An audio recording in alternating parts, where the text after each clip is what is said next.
representing. Yeah. Third episode, let's go. Oh, we live, baby. Bro, how you been this week, man? We? Yeah, we. I've been good, man. I mean, I've been losing track of days. That's what's been happening. Wait, what's today? Thursday? Okay, today's Thursday. All right. Today is Thursday. For you guys, it is Monday. Right. Future. Yeah, man. I think it's kind of funny how people, when they were going into the quarantine, they were really like, oh, day 14, day 15. Yeah. They're keeping count. Yeah. And now they've all given up on that. Yeah. I don't know. I just accepted. Maybe this will be for the rest of the year. You never know. Get your stimulus checks. Get the Angelito cards. All that if you're in LA. If you're around the world, stay healthy. Yeah. Because no, I don't know. Yeah. Hopefully you guys are all good out there as well. Yeah. But yeah, man, we've had some crazy episodes. Yeah. We started off with you. We started off. Then we went the Yaya. Mm-hmm. We had the lab one. Lab tips. Hey, shout out. I filmed that in my room. And it was dope. I'm gonna keep it going. Yeah, have more talks about that. I'm gonna do it in parts because there's just too much about it. But yeah, I think it's dope that we're kind of just figuring out. You know, we're really planning on trying to bring as much diversity to the content, do the extended, talk show type podcast, do the short ones. I think it's pretty cool. Yeah, and we just appreciate every single one of you guys for watching, sharing, commenting. Like when you guys are talking to us, I think that's like the coolest thing is like. I know my little homie me and him were texting about the episode and just like little things that we were taking from. And so commenting to us, hitting us up, like that's super dope. Yes. And we will remember you guys maybe after like a year and we get it popping. You feel me? Yeah. All right, let's go. Let's go. Today we got a story from REV over here. Oh, what's good? Yes. So I guess I'll introduce him myself, and then he'll just go into his 3 points and let him go on a rant. Yeah, that's what I'm afraid of. Yeah, I met him first time. I taught a free workshop at Biola University. It was super quick, like those after workshops. Hey, what's up? That was dope class. Yada yada yada. You know. And yeah, I'm a believer too. I'm Christian. And I was like, oh, that's cool. And then kept in contact. I think he was building his studio in Inglewood, and he was still like hitting me up through Instagram, I think, and he was showing me pictures, and I was like, oh, that's dope, you know. And then I was a bit skeptical, I'm not gonna lie, because I was like, I don't really know this guy. And then I was practicing at AOV with Farside, and then he just comes out. It was on the parking lot. Yeah. You're like, I'm like, is that him?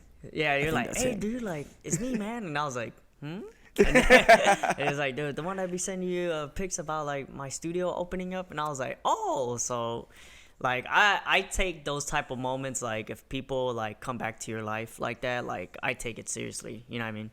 Especially like being an artist, like I meet so many people like around the world, but if they like come back like 2 or 3 times type of thing, like through social media, and especially in person, and especially like through a family like AOV, I was like, okay, like now I'm gonna really pay attention, because like I think something like is supposed to happen between like our friendship type of thing, you know. And then yeah, we just started to do the classes, the first BeastCamp classes with me for the first 2, and then I think it was J Slot, and then we had Todd Eyes for 2 of them, and then we had Miho, and then we had Hitman and Crush, and yeah, those were freaking legendary. So and when we went to the Tuesdays, and then to the private Tuesdays, and yeah, from the hosting the event here for the first and third day, it's insane, man. So this is the guy behind a lot of the scenes,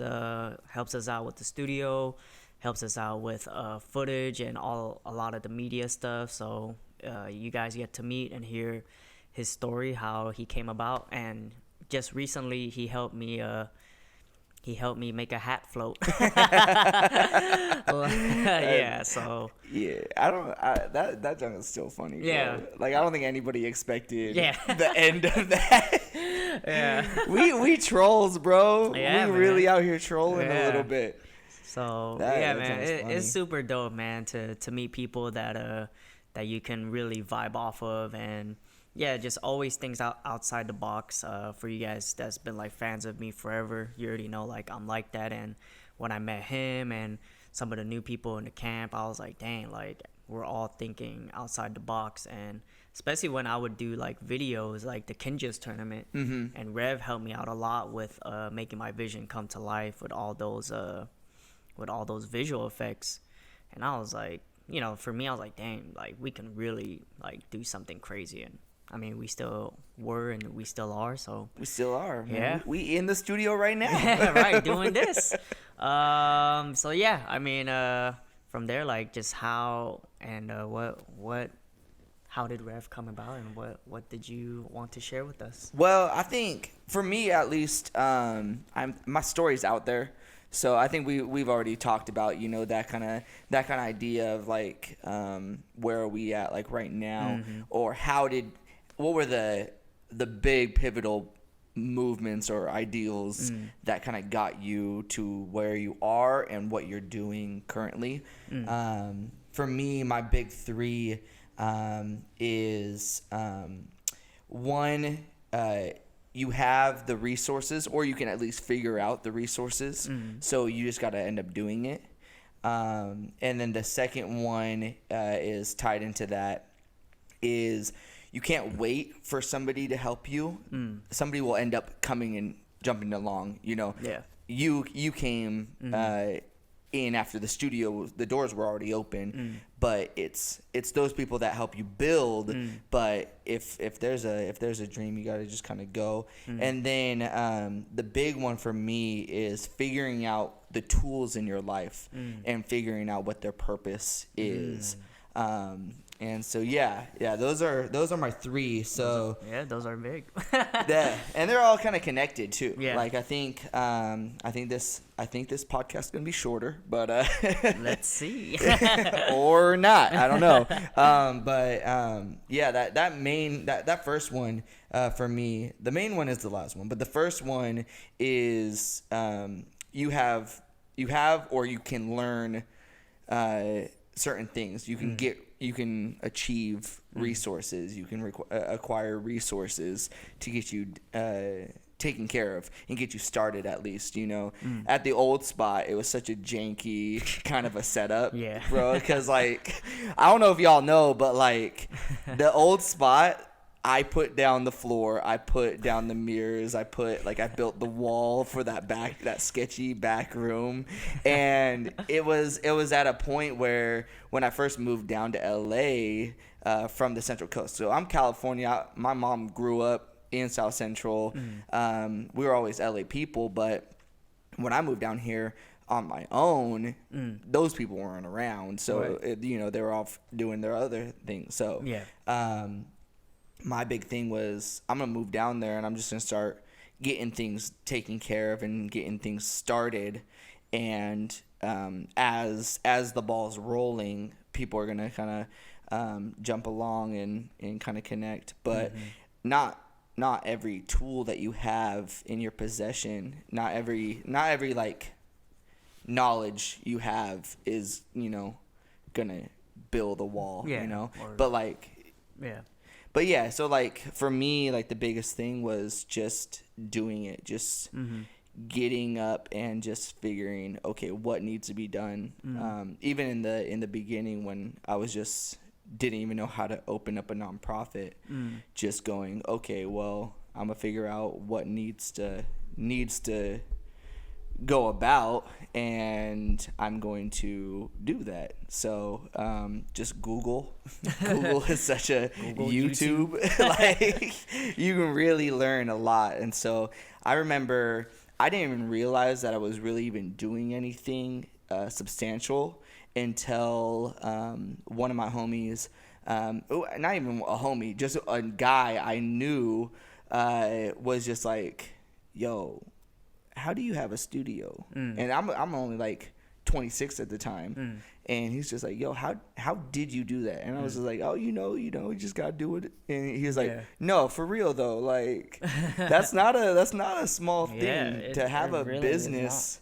To have a business actually happening is not a small feat. And I think for the main part, it was just realizing that you just kind of gotta move. You gotta just go.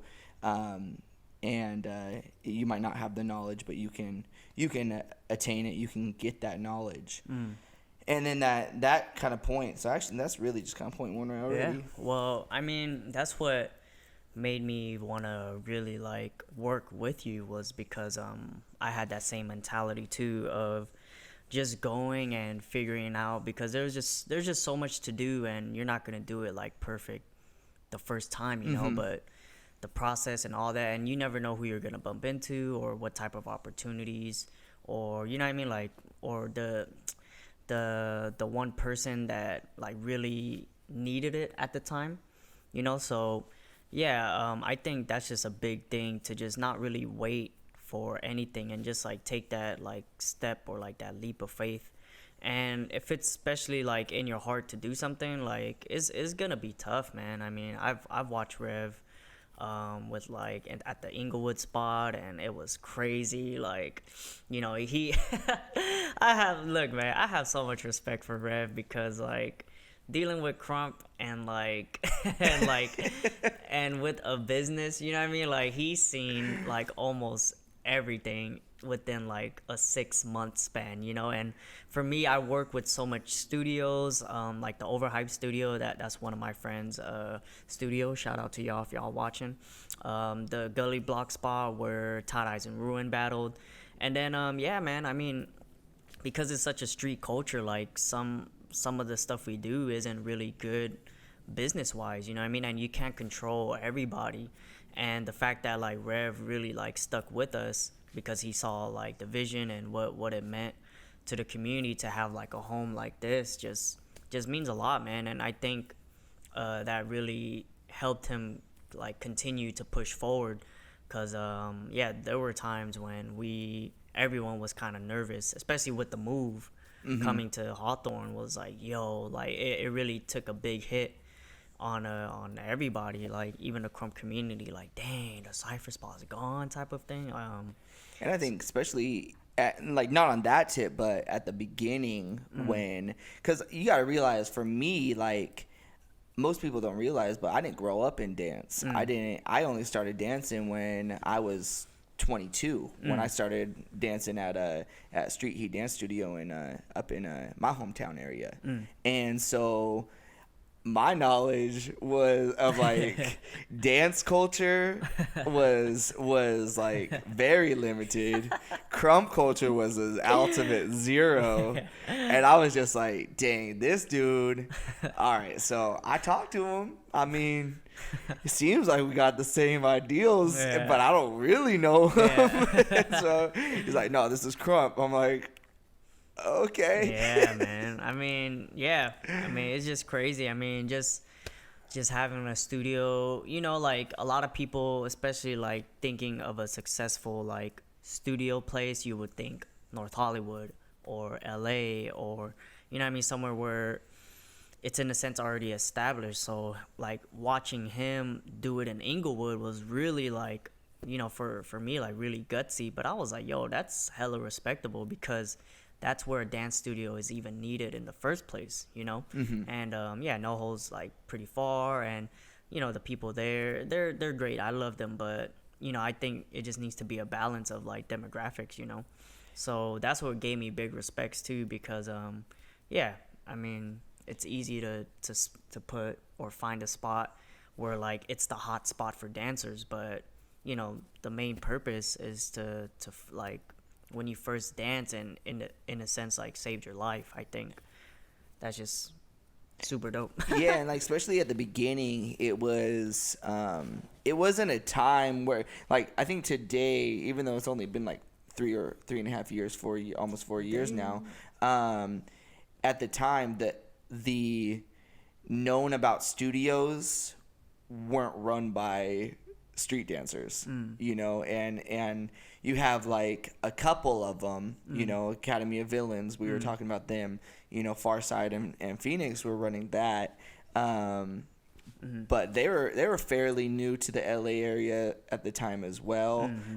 They were doing this stuff up in the Bay a lot more. The big studios that you knew about were ML and Millennium, Evolution, and all these, but you didn't really know, you know, the front desk person was a dancer, but the actual owner, you know, you had no idea fully. And then the other side of that was like the dance moms type studio, you know, the tutus, ballet, parents have more drama than the kids do. And I'm like, I don't want that either. So I was really kind of basing it off of what my vision was, what I felt God was calling me towards, but didn't have the exact layout of, oh, here you go. And so that's really kind of where it was just like, as I went along, I gained the resources, gained the knowledge to kind of put it together, and I didn't really question. I just kind of saw what I wanted the end goal to be, and was like, okay, well, this needs to happen, so this can happen, so this can happen. But yeah, and I think that going into the next one is more of a people situation for me, and I think everybody wants a business that is so perfect for everyone around you, but it's just not. It's not very attainable. And so for me, it was just like, no one's here to that really wants this right now. Okay, then no problem. And what I realized was that God's plan for your life is His plan for your life, and it's gonna go parallel a lot of the times with a lot of the type people around you. But at some point, either they came on or they might be getting off, but that doesn't stop your plan. That doesn't stop what you're doing and you're achieving. And so I just kind of had to come to terms with it that, you know, the ending goal of the people around me might end up being the same as mine, but their starting point wasn't. And so, or, you know, kids that I grew up with, we had very similar starting point, but I don't really talk to many of those kids anymore. Actually, I don't talk to any kids that I really grew up with as a kid. And so as I'm going through this, I was just like, you know,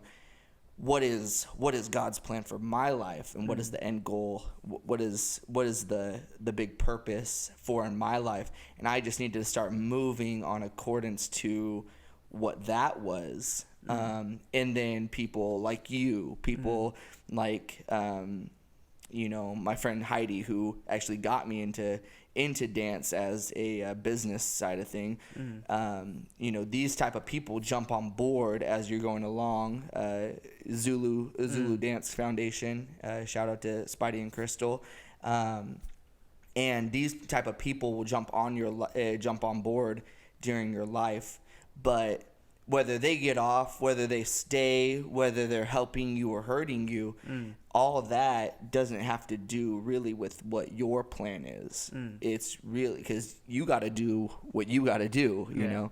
And I kind of I came to terms with that pretty early into this, you know, because I started the planning of it when I was 24, and that was quite the battle in itself, just trying to figure out, you know, is this actually my plan, or does this just sound tight? Because at the time I sucked. I was a terrible dancer, and so I'm like, yo, this would be cool, but should I invest everything I have into a hobby that isn't even really I'm not even good at? Like, but yeah, so that was like a big thing for me, was just the people around me, and figuring out who's helping me, who's hurting me, but kind of just realizing that I still have to do what I need to do, and they're going to be a part of that, and they will help me, and we will achieve a lot of success together, or we won't, or whatever it is. But for me, it's like, okay, I got to make sure that I'm taking care of me, my business, God's plan in my life, you know. And so yeah, it's an interesting thing, because you're like, our dance, our business is based off the community, off the people around you, but you also have to realize that those people around you might not always be around you.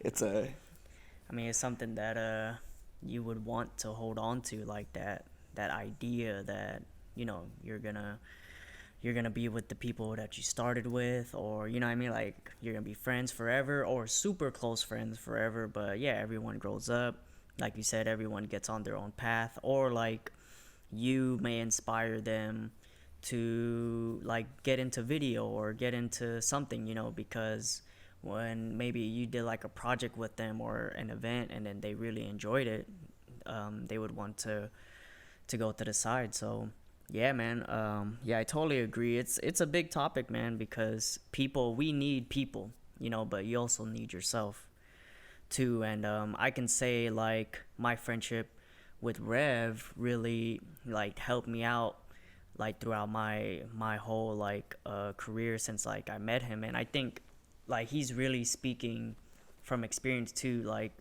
from what he's trying to say. Just be like true to yourself, you know what I mean? Like, and Rev was always like that solid dude that if I was like in a up or down, like his reactions would be genuine. So that's how I knew, like, all right, like he knows like where he's at. And you know, it's kind of a good thing it's kind of a good trait to trust in somebody, you know what I mean? Like, he may not say some things that I didn't agree with at some times, but I respected it, and I was like, okay, like, let me think about it, or let's just agree to disagree. And then yeah, man, I think even for people too, like in that topic, you got to make sure like you're just honest with your people, man. Yeah, like, exactly. It really does. Yeah. I mean, even if you're wrong, just be honest. And then if you get told that you're wrong, then take it, you know. But then, yeah, man.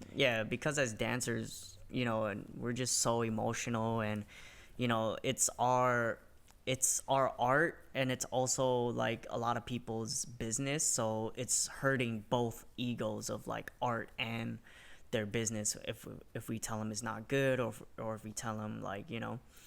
So yeah, man, I think a big thing on that is like, you got to realize that not every, and as long as you're truthful, like not everybody is out to just sabotage or rain on your parade, or hate you, or hate on you. But you know, it's just like you gotta take everything with like a grain of salt, you know, and make sure that I feel like this is like, if I'm able to progress myself and progress those that are around me, then we're all doing a good job. And whether that progression, you know, like he was saying, like if you inspire somebody, or you get inspired by somebody, and that's when your guys' paths separating doesn't necessarily have to be a bad thing. Right. And it's not like your path is going like, never see that person again. It can really be just okay, tight. Now, even in the business side of things, okay, tight, you love videoing, cool. I don't have to take care of videos on our big thing. Yeah. So, and that's a big topic too that he helped me out a lot, was before I met him, and before my other close friend Mike came into my life again, because he went to the Army. I was doing a lot of stuff for myself, you know, like filming my own rounds, and then editing it myself, and doing like videos, like for like an Instagram challenge that like Missy Elliott did, and I had to like do it, or I think Mike helped me out with it. But yeah, I mean, and then when I heard, or when I just had that idea for the Kinjas thing, and then Rev just like, oh, like I could help you out, and that's when it was like, oh, okay. And that's when it just started to spark. And even I told him, like, dude, you should like teach like the camp just like a basic class of like how to do video, because you never know, you know, like we as a camp, like as the business side of it, we still need help with that, you know. And yeah, man, I mean, you just never know how you can really relate or how you can really help each other out and spark other interests. And then if that happens, like, you know, just be happy like you helped spark that and like move on. Yeah, sometimes people feel that if somebody else takes over a job that it's like the end of the world. Like what like what the hell? Yeah, you know, it's not though. It's really not on that tip. Sometimes it's just somebody might realize that I'm dead. It's just a funny like mixture of culture and street, you know. I mean, culture and business. So, yeah, man. I mean, when we try to like mix in the egotistic side of culture and put it into business, like, yeah, it's just super funny to like. It's funny that the business of like owning a studio is mixed with that, you know. Like usually other businesses, like an office job, like whatever you have at home or whatever who you are outside of this office does not matter. Nobody at freaking the accounting at H&R Block is going home and was just like, yo, Johnny about to get them taxes. And it's like, oh yeah, like on Facebook they have a tax group. Right. Or even like you can't come in work and be like, hey man, like, you know, I kind of been knowing numbers like longer than you. Like, what? I saw you talking on the taxing reloaded page. Right. Like, so it's just interesting, man. And I mean, for probably one of the only people, I mean, in the Crump community to be a both dancer and a business person, it's really interesting to hear your perspective on things, you know, because it's hella funny, man. Like, we're still figuring it out. I mean, the whole world, the whole Crump world, we're still figuring out how to balance culture and business. And yeah, I mean, we're just here along for the ride. The people is such a big part of it. And yeah, just be truthful, man. Really be truthful. Know how much you know, and then know how much you don't know, so you don't look like a fool and make everybody else look like a fool. So yeah, that's a good point for that, man, because we gotta get better, people. We gotta keep getting better. It's so funny because we're getting old though. Yeah, and that's the thing. Like, I don't mind. I love competing. I feel like I'll compete or battle or whatever my whole life, but for it to be like tainted with like a business, like, you know, or like with my money, or with the reason why I'm not getting money is because of this like weird competition culture. Like, yo, if you look at my resume, like, or a lot of people's resumes, like especially a lot of the vets and OGs, they should be the first in line, you know. But because we're in this culture of like who's hot now and who's dropping some footages, like that's too much culture. Like, you gotta think business. Like, look at their resume. Like, come on, man. And even for me, like coming up, like my resume is super small compared to like someone like Solos or Crush, you know what I mean? And it's just crazy, man. So I think people being involved in a project or in a studio like this, and they're seeing it evolve and they want to be a part of it, I think is really really healthy for our community, man. So this type of studio and this type of place really speaks volume to the community. Yeah. And this my thoughts on this can really translate to anything. Yeah. Really, like if you guys are, you know, trying to open up a studio, awesome, because I know there are a lot of y'all out there who are really pushing to do a studio type of situation. But if you're trying to do clothing, you know, if you're trying to do filming, you know, there's always going to be these tasks. There are always going to be these people. There's always going to be these tools that come on board that you need to either know, figure out, dismiss, do something. But my big thing is figure out what that purpose is and take care of it. Yeah. And he does it.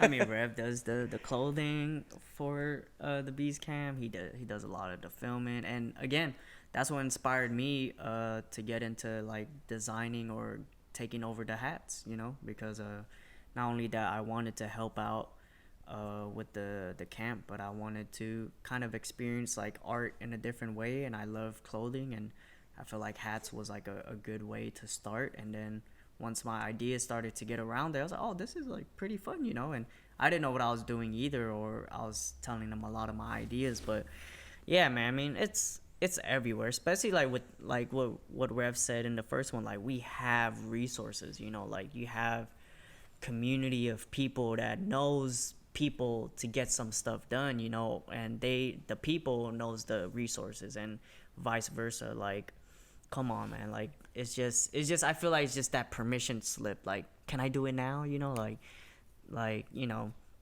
or they're waiting for this big impulsive moment, or just this big like life-changing moment. But it's like, man, like it could be an impulsive thing, you know. Like, use this time as that moment. Yeah, like you be sitting around watching YouTube and stuff. Why don't you just type in how to make a hat, how to make clothing, how do I open up a business, how do I start a nonprofit? That was like the first thing I typed into Google when I was like, okay, dance studio, blah blah blah. What is it? It's a nonprofit. Okay, how do I start a nonprofit? Got to start there. And so figure out what tasks need to happen, and just start going towards that, and start taking care of it, and then God will start laying out the steps for you, and you're good.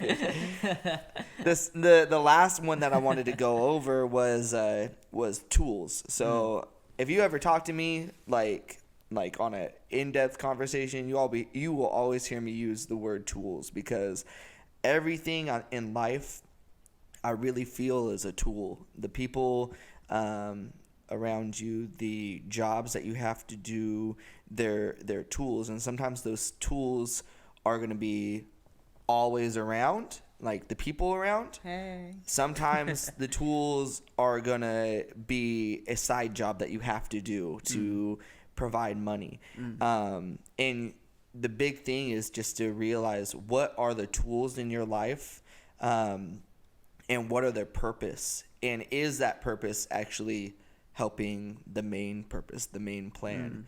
So for instance, me, when I'm not in quarantine, I have 2 side jobs, and one of them is valet, and so I'll go park cars. And I do this overnight, so I'll be doing the studio stuff all day, and then I will go and I'll work from like 10 p.m. to 6 a.m. and then I'll go crash at my place in the morning, and that's a tool. And so when I first got it, it was like 5 nights out of the week, because I just had the studio. The studio was not self-sufficient whatsoever, and it was just like a shitty tool that I had to do, a sucky tool that I had to do. But I realized it was just a tool. If you start dwelling on, oh, this is my job, this is blah blah blah blah blah blah, but like if you dwell on the negative side of things, it's always gonna suck. But if you realize what it's working towards, what its purpose is, eventually you get rid of it, and so you kind of work towards that. And so with the valet, I was able to go from 5 days to 4 days to 3 days, and then blah blah blah. And I got to the point where I just told my boss, I was like, hey man, he told me some sort of stupid thing, some valet stuff, like a valet drama, and I was like, bro, you got me on the schedule tomorrow, but you haven't made the other schedule for next week, so I'm done. You don't even put me on next. I'll come in tomorrow. I'll work tomorrow, but I'm good. And I quit right there, because I realized at that point that tool had served its purpose, and I didn't need that tool anymore. And the goal is to only have to have the tools that are helping you progress, and that are useful. And if you have a tool lying around, you're gonna put it away. You're gonna, or if it's broken, if it doesn't work anymore, you're gonna throw it away, right? And so realize that everything that you're doing for your plan might not be ideal, might not be amazing, but if it's serving a purpose and it's helping you out towards your plan, eventually you'll be able to get rid of it and you'll be able to toss it to the side and you can focus in on what you're actually doing. But, and a lot of y'all do this straight up, is you go head over heels without like towards your plan without having the tools right to to do anything. Right. And then, you know, because that's like, for me, that's like a big thing is with the dance community, not so much the actually, I'm not going to say the dance community, I'm going to say the art community, is that y'all will dive in so heavy on a situation that you have no foundation in, have no resources that you like, you know, you don't have tools to help you for achieving. And I know what my first statement was, is that you have resources available, but you got to make sure that you're smart with that and not dive in and you know, mess yourself up. Before I moved down to LA, I made sure that I had my nonprofit paperwork, my articles of incorporation, my you know, bylaws for the nonprofit, who was on the, I got all these things in line. And then when I moved down here, I was like, okay, I'm not moving down here quite yet. I'm going to crash on some couches. And then I was living with baby Striker. And these are the types of things that you had to do, the types of tools that you had to do to make sure that you weren't going to mess yourself up. And I see that so much in the dance community and the art community that, I'm going to move to LA and I'm going to be on J-Lo's next tour. And then they find out J-Lo's not touring, and then they go, then they're like 6 months later, they're back at their mom's house. And you just got to be smart and know what tools you have, know what tools you need to get, and commit to those. And then eventually, slowly, you'll be able to start ripping off that Band-Aid little by little, and then boom, it's all the way off, and then you're doing it, you're succeeding. Nobody thought I was gonna have this dance studio longer than a year. Nobody thought that. People, like close people in my life, were like, well, you know, maybe the studio's just not. And I'm like, no, what the heck, bro? Like, and it's just darn those people.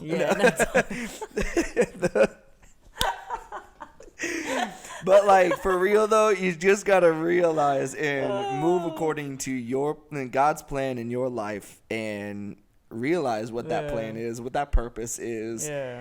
Utilize the resources you have to learn things, take advantage and use properly the tools you have, and rely and connect with the people around you, but realize that their plan is different than yours. I think for me, that's kind of how I'm here still. I mean, I just feel like it's just that dream that they only see like the end point, but they don't see the process behind it, and they don't want to kind of do like a plan B, you know, like plan A is just, I'm just gonna be like such an amazing artist and by any means necessary type of thing. But it's like, yo, there's so many steps to it. You have to sacrifice so much, and it's expensive, you know, like to even be a good dancer, you have to like pay like for classes, or you have to like, and where are you gonna get that money, you know, and then how are you even gonna live in somewhere like LA where rent is super crazy? So man, I mean I always knew it, but when I hear other artists talk about it, like to not stress your passion to pay all the bills, like that's such a big thing, like, and that's what makes you not passionate anymore about your passion, you know? That's what makes you like a blank artist. So meaning like a stingy artist, you know? You could be a really good dancer or really good singer, but business wise, because you didn't learn how to do business well, or you're just on that grind and you're kind of like putting people, you know, on the side, or you're not like paying them right, or your merch or your your artistry starts to become like low quality because you're just scrapping for money. Like, yo, that, yeah, like what Rev said, like, be careful, you know, like, be careful. You have tools, like, and as simple as a job application, like in my first years of, like, even when I was still traveling, I mean, of course, a lot of people know, like, I was in school, but I was working too. Like, I was at Boys and Girls Club after school, working there. And then when I went to school, I was like, all right, the drive is just too much. And then I applied for work at my school in the cafeteria, and hey, like, that's what helped me pay the bills and help sustain me. And then yeah, and then I stopped working there because I stopped going to the campus, and then I started to do like Uber. Like, come on, man, like, it's okay. Like, I think it's just this weird, like, insecurity, like, oh, you didn't make as a dancer, now you're an Uber driver. Ooh, I'm like, what? No, I'm just still on my grind. Right. I think That's so stupid. I think the statement, "I'm gonna get famous by any means necessary," is an okay statement. Yeah. I just think that you need to know what the means that are Right. necessary are. If you're just gonna go, I'm gonna do this by any means necessary, and you go and you don't do anything about it except for just, you know, like, you got to realize that one of those means that are necessary is working at, you know, some side job, is doing Uber, you got to realize that not every job is gonna benefit. So like, I didn't go and get a job at Burger King because I knew that wouldn't benefit. But I'm saying, like, I specifically picked valet job because I knew I could do an overnight job and I could work it overnight. And my overnight hours, that's not affecting anything. Right. So except for sleep, but my classes are late. So you kind of pick apart what can you work with, and then you find the tools that align themselves inside that, and then commit to it.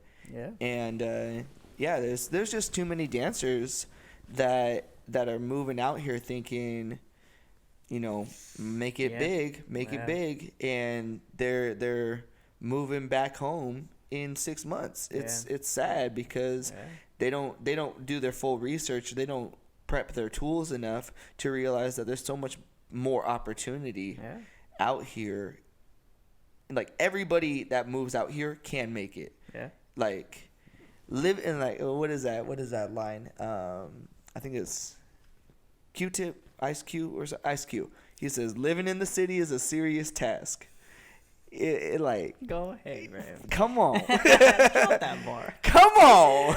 I love that because LA is really is a place that if you really focus in. Oh yeah, there's so much opportunity. There's so much opportunity out here. Yeah. So people moving out here shouldn't be out here complaining. Yeah. They shouldn't be out going, I didn't get a job. I didn't do this. I have no money. Like, you might not have no money, but you can still you can succeed. You can find that. You can find that success. You just gotta figure out what needs to happen and do it. Yeah, man. I mean, yeah, it's a weird, like, peer pressure type of thing to just, like, kind of be ashamed that you're a dancer / something. It's weird. Waitress / bartender / blah, I mean, blah, blah. And to be honest, like, you know, you just have to really be realistic. Like, a lot of the dancers that are great now are even thinking about, like, yo, I can't do this forever as, like, a straight battler or as a straight performer. So then they would have to look into, again, like, owning a business or being a choreographer or being, you know, but even that's hard. And that's, you know, like, I see some people hire younger assistants to do the choreography because they can't even do it, you know. So even the older folks have to kind of think about that, like, later down the line. Like, yeah, you can get your fame or you could get your money within like a good 5 years, but, you know, like, what kind of money is it? Like a retirement type of fund money, or is it like a paycheck to paycheck type of thing too? And that's what, you know, I experienced too, like, from traveling from each travel, I was like going broke, and then woohoo, like I traveled again, but that went to the bills, and I would go back to zero. I mean, I was fortunate enough to get like some of those long-term jobs that no coronavirus will stop me. Like I'm still good with my money, but again, I still have to think, and I think I just thank God for like with one of my close friends, OG Beast. He just sat me down when I was like 17, 18 and said, hey, I'm gonna ask you like some dumb but really serious questions, like what if your leg breaks and you can't dance again? Like what's your future gonna look like? And I was just like, what? That's never gonna happen as like a young person. And he's like, nah man, you have to really think about it. So that's when I decided I was like, all right, I'll stay in school. I mean, there's financial aid, I get free money. And then when I found my other passion, I can really say like even stuff like this, like podcasts, I feel just as fulfilled as if I just like battled and won a whole tournament, and hopefully maybe this becomes like a business opportunity to where, like this can be something big to where, yeah, man. I mean, and it's seasons though. Like, do you really, and that's not possible to forever tour with an artist, because once you're old, like, again, like what Rev said, you have to think about it. Like, a lot of these talent agency or these tour sometimes don't even base their decisions on your dance skill. It's about your look. You know what I mean? And if you old and you like 30 still, like years old, or 35, and you don't fit that look, but you could be one of the best dancers, and I've seen that before. Like, because they weren't like tall enough, they were denied a tour that could have been like $100,000 like in 1 year, and that just sucks, man. So again, like, you have to be really careful of just this dream, and really know, like what Rev said, that any means by any means necessary, like I think that's a good goal to have, like, because even for me, I would love to tour with an artist just to experience it. I would love to do that, and I would love to do like a TV show, but then I wouldn't say like this would be the end, and this is like, yep, after that I'm set. Nah, Yeah, like, no. no. Every like it's The same chapters. Yeah, it's the seasons. same like with Rev. Like, oh, I got the studio, boom, and it's over. Like, no, like that comes in with this whole like how to maintain it, how to, what is he teaching, what kind of content, and stuff like that. So yeah, man, I think through the story of like him creating the studio, and in a sense like pursuing his dream, translates a lot to like, if you're a dancer, for whatever dream you have, you like really think deep. You know what I'm saying? Because it's gonna be a battle, man. And then when you actually, in a sense, get there, you're not done, and you gotta really prepare for when you get on that platform. A lot of people are gonna freaking try to like knock you down, or or just life happens, the bills increase, and like, you think we're kind of it's starting to sound like we're downers, but we're like, this is just like it's reality, man. it really is reality realistic. that I don't think a lot of artists talk about. Yeah, it's only a downer if you never thought of this before. But then if you're a real one, and if you're experiencing it, like, just really look around, like, of all the major artists that we all look up to. You know what I mean? Like, they're moving on to other things. You know what I mean? Like, they're not just solely doing the stuff that made them famous. You know what I'm saying? They were working a lot harder. Yeah. They were working a lot longer Yeah. than you might have even known about them, because they already had a whole career before that. They kept on hitting these highlights, these checkpoints, and going, okay, what's the next goal? Yeah. And I think that's another topic too. Like, it's just nowadays some things are a bit easier, like attention. Like, you could get lucky in a sense to get viral, and people see that as success. And then again, like, people think, oh, I got viral 1 or 2 times, where's my money? Or, I made it. And it's like, it's just a really interesting topic. So again, like, really think it through, because I think my thing, because like we're going so hard about this topic, is because I love seeing talented people, but I love seeing happy, talented people. I think the worst thing is seeing like someone who's really like down, and really like, you can see they're stressed about like about their talents, and it's just like, yo, like what did you think you're getting yourself into? You know what I'm saying? Like, yeah, man, don't be fooled by what you see on a not just on TV anymore, but what you see on your phone. Like, it takes years, and don't think like they're not suffering or trying to figure stuff out too, especially in this type of age. You see everybody. You see every artist trying to like scrap that thing to make money, you know, and yeah, it's pretty amazing. So yeah, man, I think just really think about how far and how like smart do you want to go to make this dream happen, because yeah, once people's dreams get shattered, it's sad, man. I hate seeing people like quit something they love because like they miscalculated. You know what I'm saying? Like, just because you miscalculated, you can calculate again. It's okay. Yeah, that goes back to the resources and the people. And the people, man. And like, there's people in your lives that are really willing to sit down with you and figure it out. If it's a budget situation, like, you don't have to necessarily pay a accountant to figure out your money. You can really, like, if you notice, hey, somebody's doing it, somebody's figuring it out, or they're at least doing it a little bit better, like, hey, yo, like, what did you do? What did you do?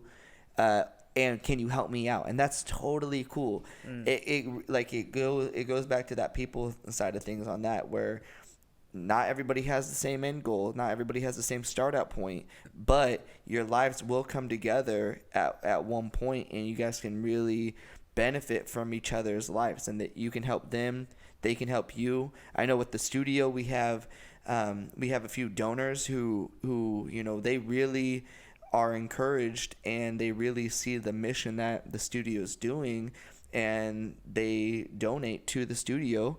And I'm like, dang, like, that's really dope, because like, even at points I was like, yo, I don't know if this is working out, but having those people around you that really are willing to help you out, give you the resources, help you financially, help you mentally, you know, I don't know why I was holding that like that. Yeah. But anyway, I was just holding my cord. It was so strange. Anyways, but I didn't even notice. I didn't want to stare. I didn't even notice until you looked at it. I was like, bro, I looked at it like 5 times. I was like, he's still holding it. We're just holding it out here, getting better charging reception. Anyways, but yeah, that's my thoughts on that. Yeah, I mean, it's great, man, because like I said, I think to close out, like, yeah, a lot of people just think of your dream or dreams, like, as an artist, is to be in the front. Mm-hmm. You know what I mean? Or, I mean, and it's fine. I really believe, like, being Rev's big homie, like, there will be a season to where he will be in the front, like, battle-wise and all that. But then it'll just be a season, you know? But then, again, like, you're going to have to take that step back. You're going to have to, or that is still, like, an attainable dream. And it's something that is, I think is credible, too, and is really respectful. So I think we're really lucky to have, again, like what Rev said, like a street dancer really open up a studio here from the ground up.